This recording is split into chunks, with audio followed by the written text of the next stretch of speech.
लगातार 35 पर चर्चा होती है, लगातार 370 पर चर्चा होती है। आपके मुताबिक अगर कश्मीर को, जम्मू कश्मीर को विकास की मुख्यधारा से जोड़ना है तो क्या 35 और 370 को हटाना सबसे पहला कदम होना चाहिए?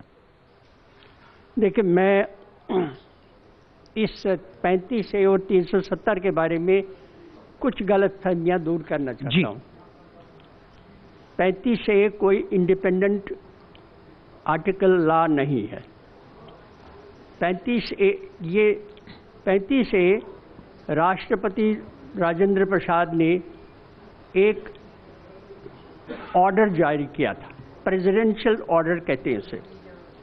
Presidential order applicable order, application order होते हैं।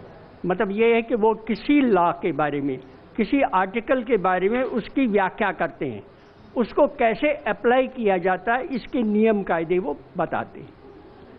ऐसे प्रेसिडेंशियल ऑर्डर आते ही रहते हैं। इसी तरह का एक जो सुशील जी ने भी बात बताई, जिसका वो ऑर्डर हुआ था, वो भी यही था, वो 370 को कैसे अप्लाई किया जाए।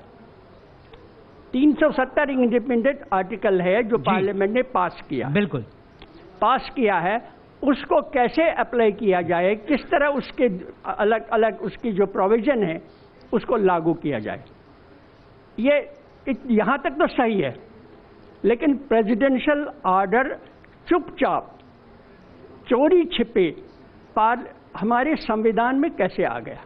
जी, क्योंकि हमारे संविधान में जो संशोधन होता है, संशोधन का मतलब है उसमें कोई ऐड करना है, उसमें घटाना है या उसमें कोई भी परिवर्तन करना है, वो संशोधन होता है।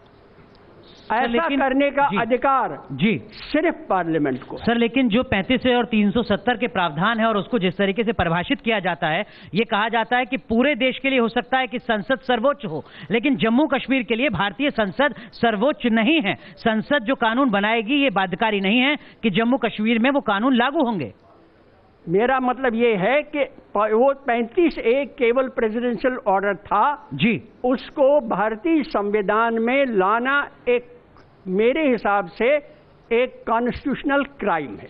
ठीक है, और इसलिए आज इसको जो चुनौती दी जा रही है वो केवल ये नहीं कि 35 क्या कहता है जी, वो ये है कि आपने भारतीय संविधान में एक नया आर्टिकल कैसे लागू किया without reference to the parliament. बिल्कुल, अगर आप ऐसा कर रहे हैं तो आप कुछ भी कर सकते हैं। बिल्कुल।